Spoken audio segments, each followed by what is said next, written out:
Oh, hi there. We're glad you're watching one of our virtual lunch presentations. We have a lot of good information that we've been accumulating over the past several years, and we invite you to look down just below here and hit the subscribe button, and the little bell will give you a reminder of when our next presentation is published here on the YouTube channel. Thanks for your support. Appreciate it. So we're happy to talk with our friends at LinkUp Communications today. Mark and Karen Johnson are here. Eric Wiler. I'm sorry. Thank you, Eric. No problem. They're with us today, and they'll talk to us about what LinkUp is doing and their new feature, Sentinel, which harkens back to the days. How many of you remember the National Supervisory Network? Put your hands up, and it's going to be interesting. So we'll turn right over to you, Mark, and let's go and get started. You will have to unmute. All right. Thank you, Barry. I appreciate it. And yeah, let me just introduce Eric Wiler. Eric is our Vice President of Operations.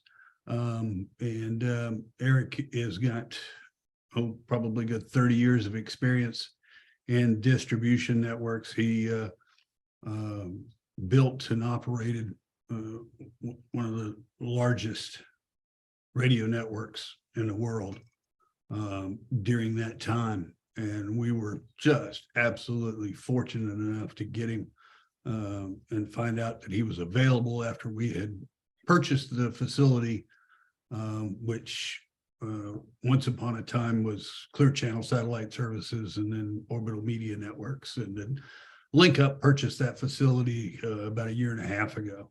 November. And the customers. And the customer list, so. Yeah. And we're just honored to have Eric on our team. We're also fortunate to have Doug Watson on our team. Doug, for 14 years, was the chief engineer for NASCAR's motor racing network. And he's our VP of field operations. So we've got a great deal of experience, and we're just blessed to have a team like we do. And, what we have tried to do all along since the beginning of KU Communications back in 2001 was bring experience and technical support to come alongside broadcasters and provide them additional resources and experience, so that the chief engineer doesn't have to do absolutely everything. It's one thing to have half a dozen FM stations and towers, lights, and generators and studios and what have you, and then they come along and say, hey, can you build us a distribution network as well? Well, it's a lot easier if we come alongside and provide that. And along that same theory, bend is Sentinel. Right. And Sentinel is the idea that, engineers are stretched. So how can we make your life easier? And Did you mention Marcus by chance? That's absolutely true. Marcos O'Rourke. Guess where he is. He has joined us at LinkUp. Yep. We're really excited to have him. He's our chief engineer for the facility there in Denver. They're a good guy. Excellent person. Karen and I worked with Marcos since 2006, I believe, when he was just coming out of college. Right. He's a great asset for Eric there in Denver, and he's also going to be an asset for Doug on the road occasionally as we get some larger projects. We're in the middle of the EMF relocation to Nashville, and Doug is heading up our efforts there with Robert Morrison and Marcos. So let me give us a minute to tell you a little bit about Sentinel. Let me bring this up here. Thanks, Barry. That's very helpful.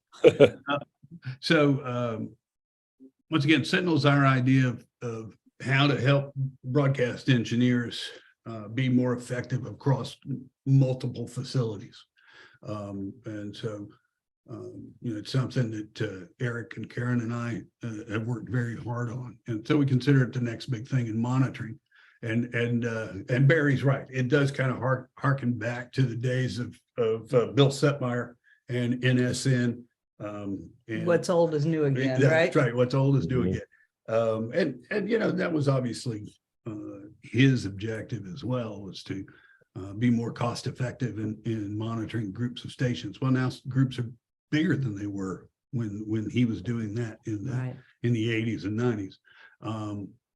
Stations are bigger, especially nonprofits are buying up more and more stations in the networks, and those stations are remote.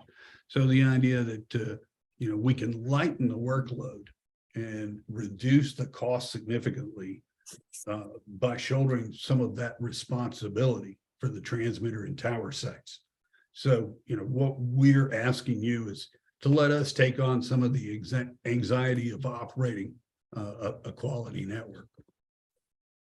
So your typical tower site, you've got multiple pieces of equipment, but what you got to monitor is the transmitter and the tower, and those things have to be monitored. What you want to monitor, obviously, is the audio. You want to make sure that you're monitoring silent sense. And some groups over the years have built their own network operation centers. And what they're finding today with those network operation centers is it's hard to find talented people or experienced people who understand what a transmitter is, who understand that, oh, the tower lights are on. I have to call the FAA right now, not a couple of hours from now. I got to call them now. So keeping the talent is a real issue. And keeping the talent. And because we're in a big media market like Denver, with our operations center, our talent pool is significant. And a couple of broadcasters have let people go who've given us some additional extra talent, and Karen and I really should probably send thank you notes. So let's talk a little bit about the history of LinkUp. So our organization, as you can tell by what we talked about there in the beginning, is we're an organization made up of broadcasters. Karen and I, believe it or not, have been in this business going on 40 years. Well, I've actually been in 42, and Karen, me a little less. Karen started while she was in preschool. Exactly. But she's coming up on 40 years in broadcasting. So we actually met at a radio station. And funny sidebar, as we go back to the NSN, Bill Setmeyer was an engineer across town. So I've known Bill since then as well. But we founded in 2017 LinkUp Communications as a continuation of KU. Karen bought out her partner, and we moved the corporate headquarters to Florida. In 2021, we acquired the broadcast side of what used to be Clear Channel Satellite Services, Orbital Media Networks. But our core values stay the same, regardless of size. Whether it's, that small company in 2001 that had 5 customers, or if it's today, where we're looking at 100 customers. We put our people first. We pursue excellence. We embrace change. We act with integrity. And we try to build mutually beneficial partnerships. And looking for that opportunity to not just find a customer, but to make a friend.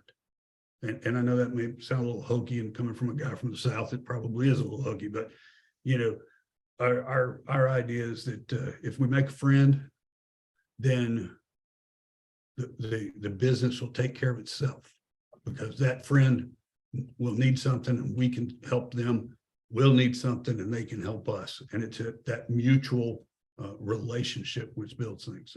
Now, one of the things, one of the main reasons that Karen and I just decided to jump in on the Orbital Media Networks facility was that this facility was built by Clear Channel, and it was built with, a real eye to detail, excellence, and effectiveness, and the ability to grow.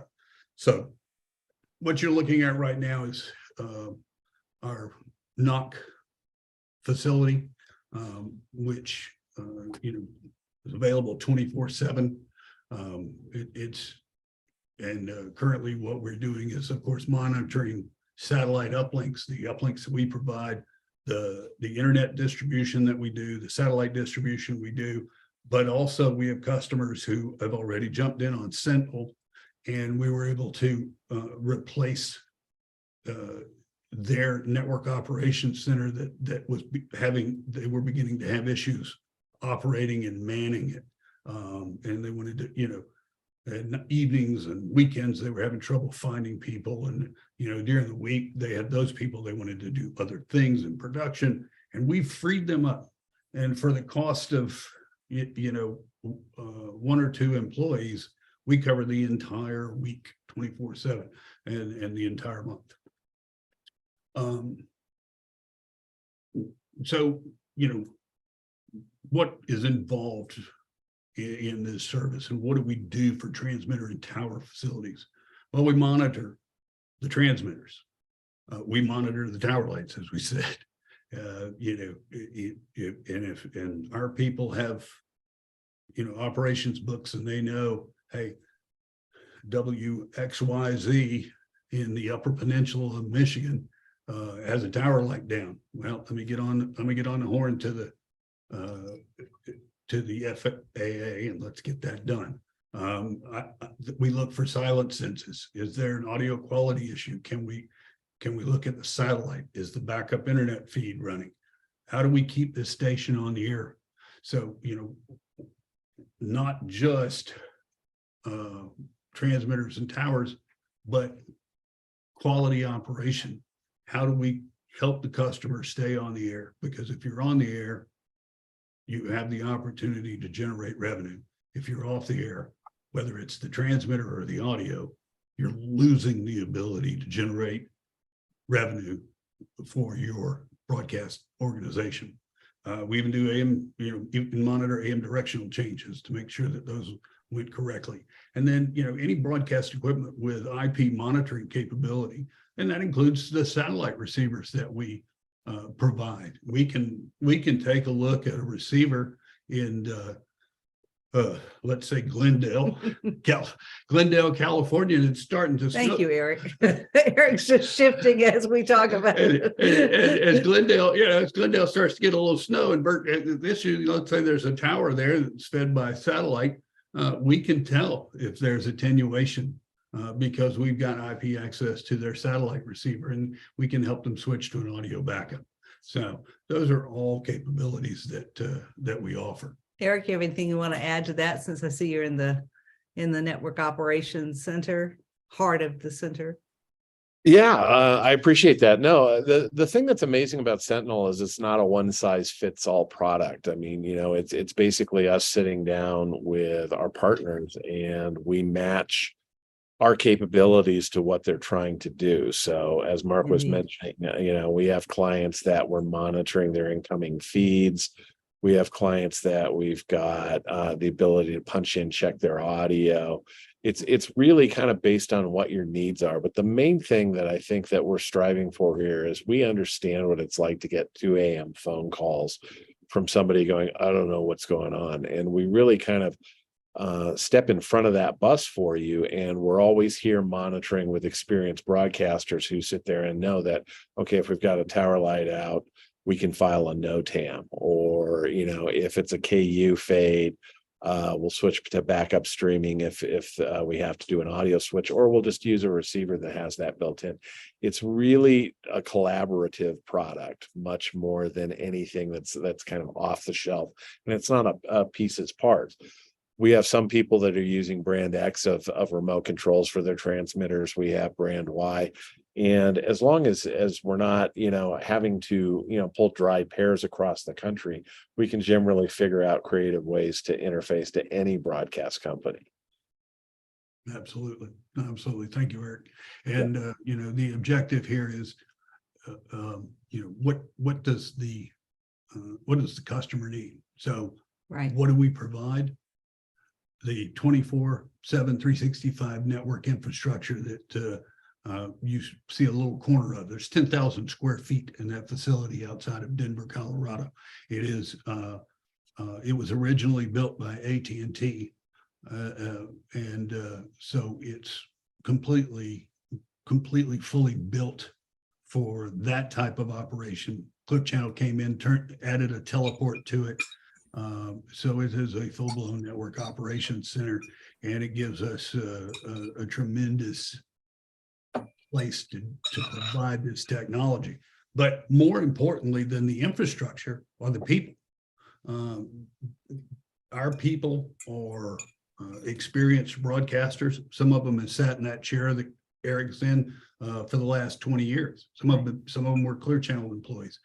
Some of them are radio broadcasters or radio techs who were with other companies at one point in time. And we've been fortunate enough, just like with Marcos and Doug and Eric, we've been fortunate to make them a part of our team and bring their experience in to what Karen and I have experience-wise.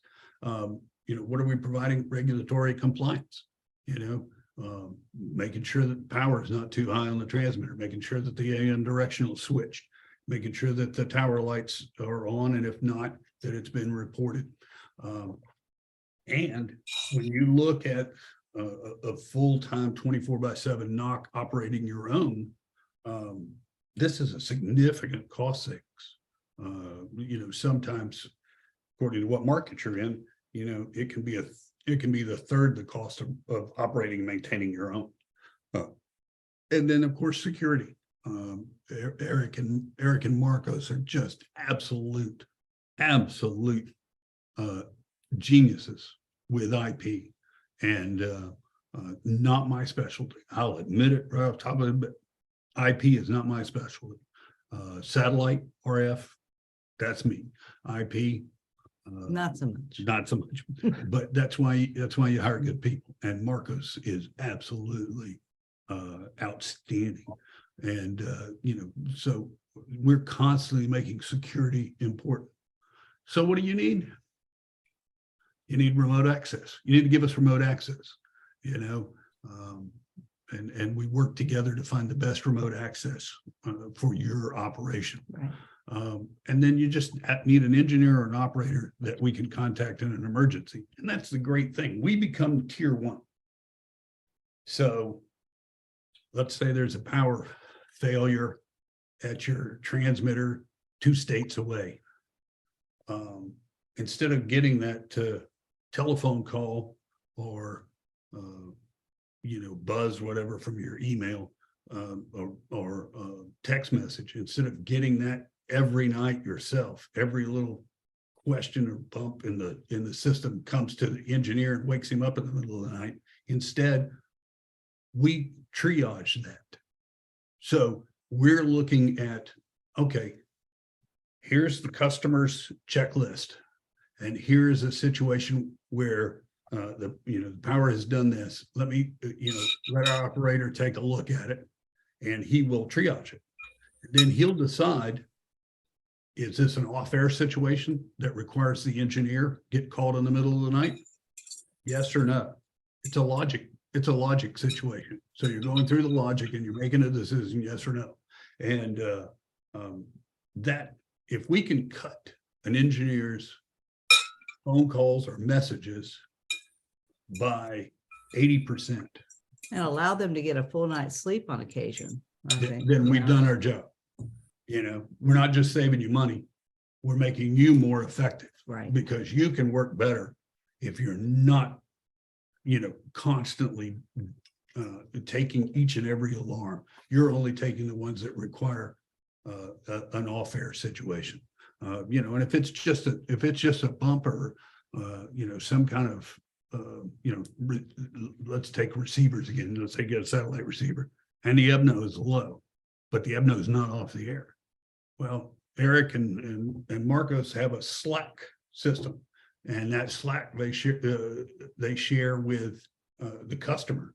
And so the customer can come in the morning and see a message that says, hey, there might be some snow on the dish in, Glendale. Let's pick on Bert again, Glendale, California. There's snow on the dish, and hey, Bert, you might want to get up and go, clean out the dish. Though, that's the kind of,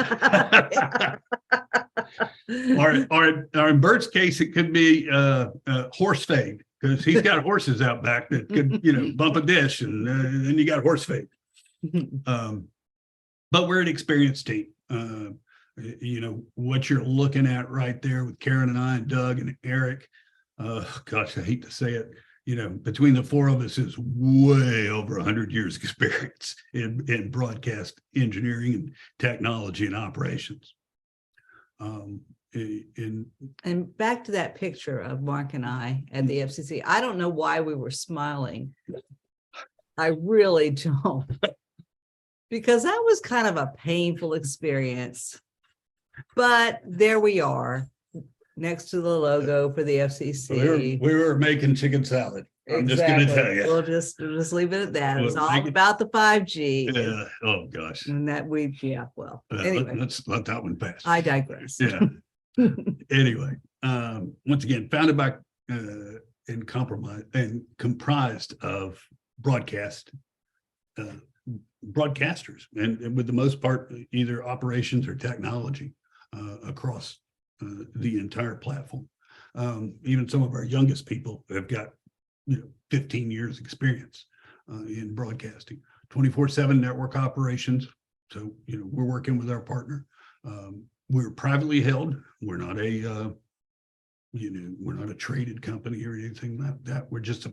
We're a family business, and we can move quickly, and we can make decisions. When you're talking to Karen and I, you're talking to the decision makers. So if it's something a customer needs, we can say yes, and we can say it quickly. And then we talked about the experience and depth of the technical leadership. And when you look at Eric running the network that he did for decades, and the experience he's got with satellite facilities and distribution platforms, and Doug running all over the country, setting up studios and uplinks and racetracks all over America, and Marcos having basically being the broadcast engineer of a typical customer. Gives us a great deal of experience and understanding in what you're looking for, what you need. Mm-hmm. Eric, do you have anything you want to add here? This is the I think infrastructure and. Yeah, I think we're very blessed. The broadcasting has definitely changed a lot, but what makes LinkUp special is the people, and both Mark and Karen touched on that. We've really got the best people in the business, and what's kind of interesting that I was thinking as you were covering this is we've pretty much touched every broadcaster at some point or another with programming or services already. And we're available now to be dedicated and on your side. Mm-hmm. Yeah, and the broadcast content that we distribute is wide ranging and varied. Traditionally, KU Communications was focused on broadcast ministries. We still continue to dominate that space and provide those facilities, because those people know that they can trust us, and that we're committed and dedicated. But we also distribute some programming for Learfield, United Stations Radio Networks, Alice Cooper at night. The different things come through our facility, and Eric makes sure that that's accurate and delivered as close to 100% as we can possibly be with the use of technology. But the infrastructure, once again, this facility, 10,000 square feet of racks and network operations. It was built with class. AT&T and Clear Channel did great work And our job going forward is to continue to improve on it and Update and maintain. update and maintain. Right. And you know, that knock is in Inglewood, Colorado. And one of the reasons that Clear Channel picked that facility, as well as that location, as well as I guess Comcast is out there, and Dish Network and Denver Teleport. They're out there because seeing the entire arc is easier from that location than any other location on Earth. And the AT&T capabilities that came in there with we've got two different fiber demarcs, right? Eric? Yeah, basically we have over 800 strands of fiber, two main distribution frames coming in the front and the back of the building. So if we experience a fiber cut on one side, we've always got the other one going. I mean, we've got more fiber than we'll ever need. So and then it's nice not to be short. You always run short, not here. Yeah, it's true. And then Clear Channel came in and added the satellite component. Eric and Marcus continue to work on security as a key component. Information technology is key to what we do, whether it's internet distribution or satellite distribution. IT is a huge part of that. We have a 750 kVA generator, and we usually carry about 1,400 gallons of diesel. As well as multiple battery backups and a UPS. So it's a secure in more ways than one facility. So what are the advantages to working with us? Well, I think Eric kind of touched on it. Because we're broadcasters, we're not dropping you a specific solution that we decided to offer. What we're doing as broadcasters is we're working with you to evaluate your needs. And then once we both decide what the needs are, then we put together a solution. And we do the same thing with content distribution, whether it's internet, satellite, or a combination of both. There's no system that doesn't involve the input of the broadcast customer. And it isn't a one size fits all or even a one size fits most. It's going to be a customized solution for your needs. And I think that's really important, especially as we continue to go further along. I think that's going to be even more important to our customers. That's true. And once again, we talked about, Main Street ownership. Right. Karen and I are Karen's the majority owner, and she keeps me around as long as I'm efficient. And at LinkUp, your programming isn't an afterthought. And that's a huge point for us. Right. Everybody else pretty much in the satellite content distribution for customers in this business where I was in the 90s. Their priority is delivering their own content. So their objective is to deliver their own content. And, oh, look, I've got some excess capacity here in my satellite or in my NOC or on my fiber, and I can resell that excess.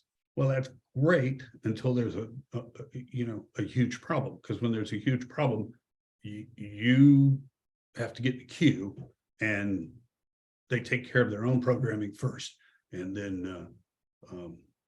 then follow up with your needs. Whereas with us, you're the primary content distribution product that we're providing. So, as groups are cutting back, engineers are being stretched further and further, more and more stations, more and more towers, more and more transmitters. And a significant lack of engineers. And then there's the lack of engineers, and we all know it. Let's face it, I'm not the only gray bearded, bald headed guy on this phone call. Just saying. So, stretching you guys out, we're looking for a way to increase capability and save money so that you can continue to meet your FCC and FAA obligations. You can make your obligations to your programming and to your customers and to your listeners, and do it for less. And if you can save money and improve quality, that's a win-win. Mm-hmm. So we provide those proven tools to help you get there. So that's kind of where we're at. I think before we open it up for questions, Barry, I think there's some things that Eric would probably like to show live. Sure. Right. If you want to stop sharing your screen, you betcha. Blow it up. We're gonna get creative with the laptop here and play virtual, because Mark talked a lot about our facility, and it became apparent to us that a lot of people haven't seen it, and not everybody has the opportunity. So yes, you saw pictures. This is our network operations center. So over in the corner here, I'm just going to walk around. What were we talking about when we said we had a main distribution frame? And I won't get too geeky, but there's just a little bit of fiber coming in here. And up here, we have 400 strands of fiber. In the back of the building, we have 400 strands of fiber. So everything flows in on telco. Then in our network operations center, we have codecs and all of our monitor and control of various and sundry systems. So in addition to, I'm trying to look at the screen as we go, I'm watching our satellite carriers. We also have computers here that are tied into one of our Sentinel clients, and we're looking at their transmitters. We're watching their audio. We can even tell when their EBNO slips, and they're a KU client, but they've got IP backup, so that's never a problem. Again, if anybody wants to ask questions afterwards, it's fine. I'm just kind of walking through. I got the rack room that just doesn't end here, and you'll notice it's all done right. Again, it was built that we keep the fiber separate from the AC, separate from the audio. We have a test area that we test receivers. Do you guys have room for RF? We're separated by the type of products that we're doing. So this is an RF chain here. We have XDS head ends. We have servers. So there's an example of our server row there, and we have several rows and have room to grow. Mark was touching on our backup power. I think everybody here has seen generators before, but we also have, do you have battery backup? I got batteries on top of batteries. So this is designed to always be here and always be on. So we'll go ahead and just head out the back door here and kind of just let everybody see.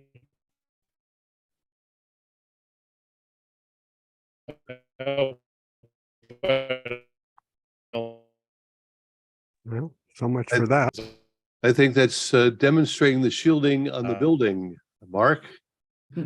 Apparently the Wi-Fi doesn't carry as far when you're streaming as it does when you're Wi-Fi here. If I do, There you go. Let's have Wi-Fi. Yeah, you got Wi-Fi. I'm trying to get back. It's noisy back here, so please excuse me as I walk back where I can hear you. Okay. Mark, let me raise a couple of questions here. Sure. Go And ahead. anyone that wants to join in with a question, please raise your hand. There's a little thing at the bottom of the screen where you can raise your hand and I'll see you. Or if you're watching, we have a whole bunch here on YouTube. Just enter the chat box and I'll pass along the question. First of all, and there has been a question about cost, and I'm going to imagine that your cost is going to vary by the market size or the station size or the amount of tasks that you do, or do you do a part-time? Go ahead.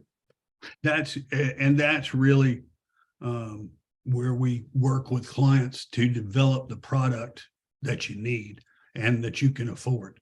So, yeah, in some situations, we're doing 24/7 Sentinel for you. In the case of the customer that Eric was just showing you screens of, they have stations all over the country, from Florida to California, from California to Michigan, and in between. And they have a great operations guy, but he was doing, instead of doing management and some production that they wanted him to do, he was having to fill in on shifts, because being able to find somebody to do a shift, to sit there and be reliable, and who could understand what forward power is, and what reflected power is, and whatever else that he's monitoring.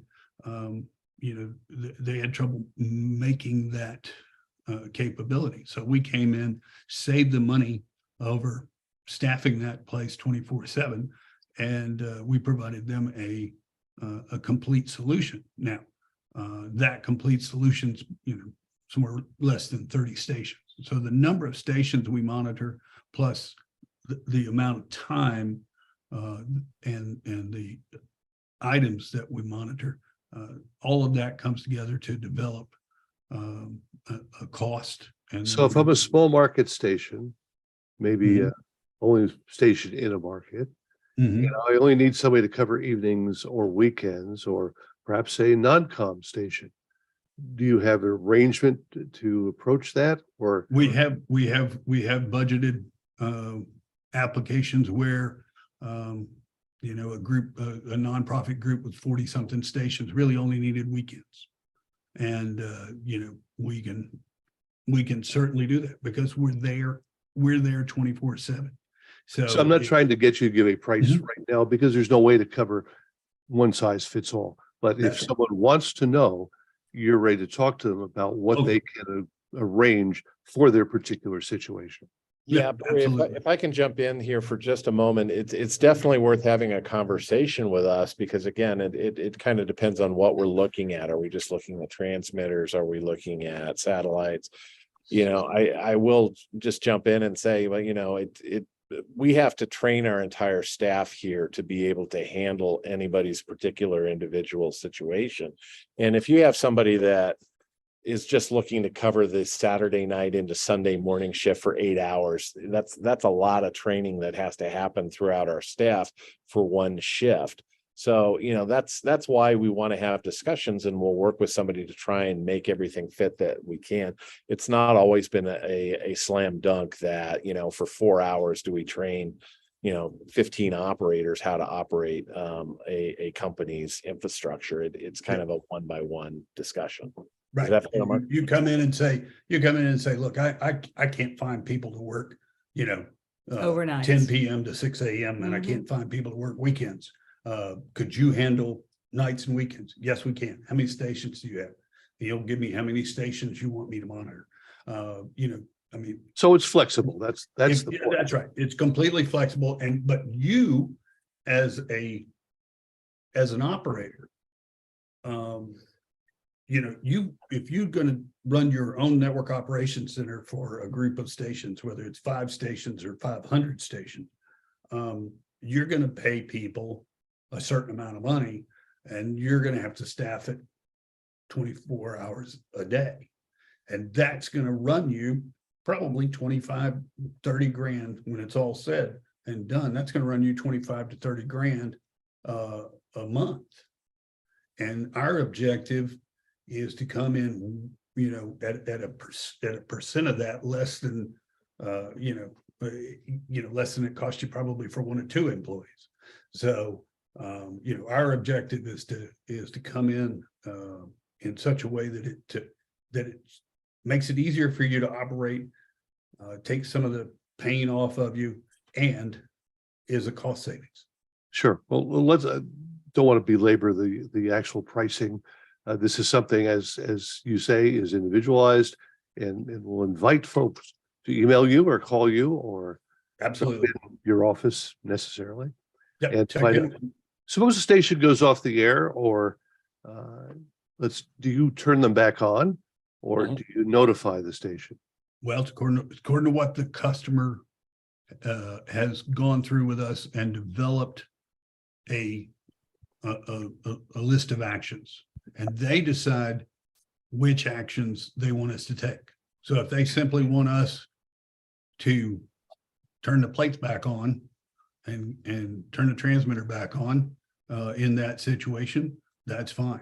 However, if we're also monitoring the input from the power company and we notice that power is down, then, you know, they've given us a number of the power company so that we can inform the power company. Sure. But we also might, at that point, we might call the engineer because it's an all-fair situation. And our goal is in all fair situations is to inform the engineer. Well, I'm thinking in the fact that sometimes you don't want it turned back on because it could cause further damage. You'd want to know what you're looking at. So and that's where we let the customer help us develop the standard operating procedures, which are unique for their network. Which leads me to the last question that I have for the moment, and Harold is waiting to pose his. Suppose you have a small station and they have a perennial problem of their air conditioner icing up. And so they need to know what the temperature is in the room, as opposed, well, along with the power output and such. Will you help them to set up, make recommendations or assist them in setting up a Wi-Fi connected temperature gauge, let's say, along with everything else? Can you help them with a VPN? I'll let Eric answer that one because it's.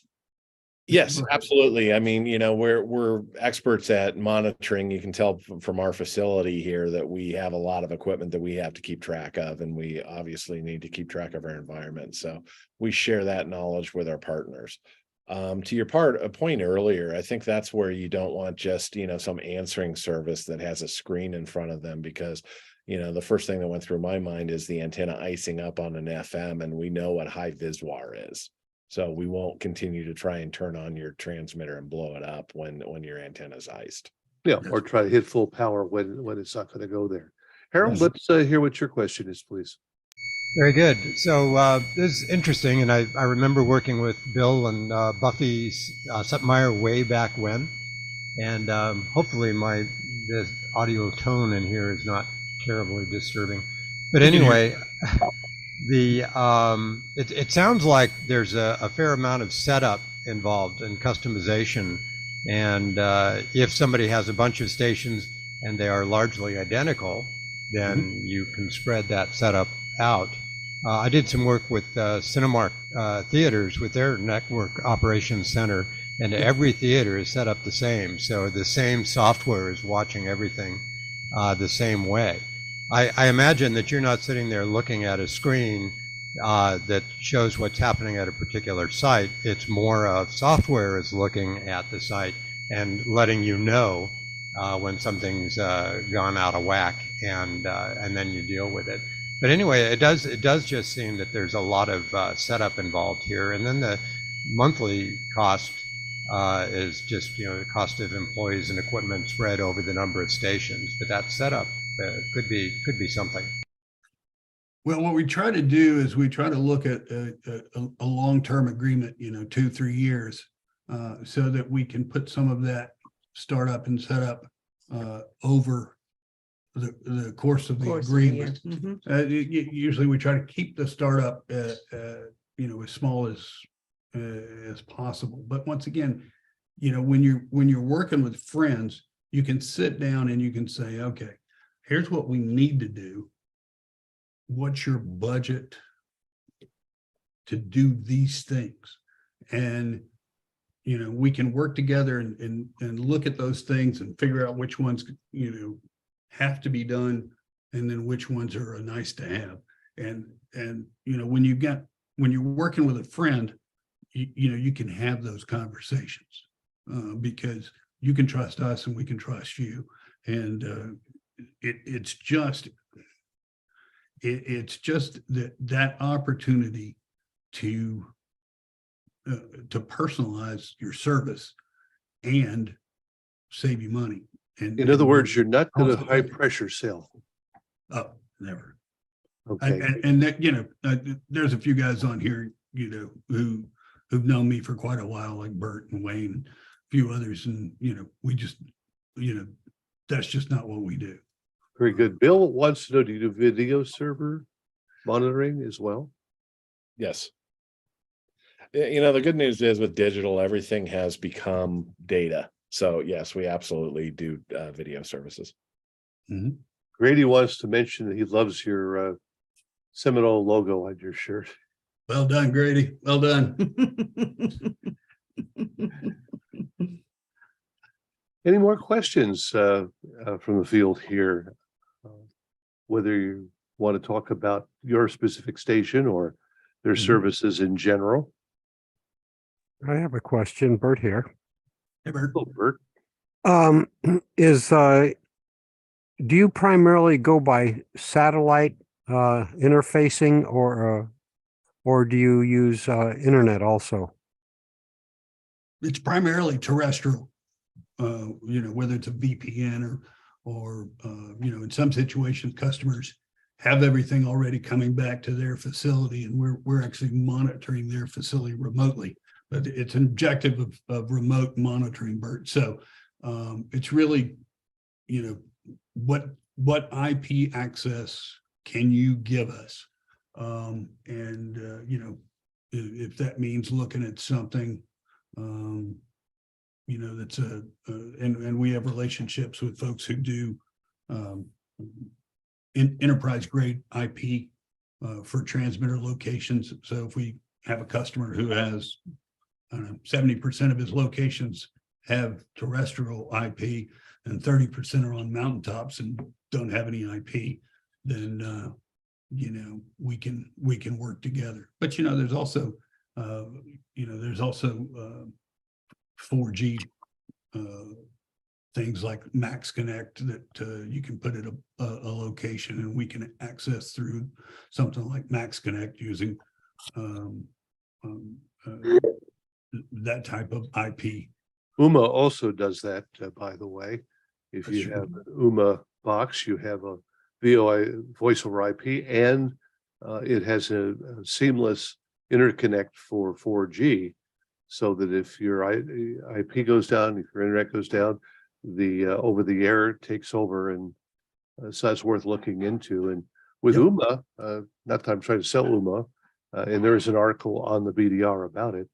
UMA is very, very inexpensive right now, and at least in terms of a connection, they don't do monitoring or anything like that. But Harold's absolutely right. The original NSN, when Bill put that together, they were doing remote control over VSAT. over satellite. Now we've got terrestrial IP options, which are less expensive, and the VSAT option is a kind of a third choice. You mentioned that in the event of an issue that you would notify the engineer to go on site. Do you also have arrangements with or a connection to helping find an engineer for someone if they are in an isolated location, that you might know someone for them? Well, that's more, that happens more on a personal level. Yes. I think between Karen and myself and Doug and Marcos and Eric, we probably know of almost everybody in the business. In other words, you're willing to help them try to find Oh gosh, yes. Oh yes. It's all about the solution.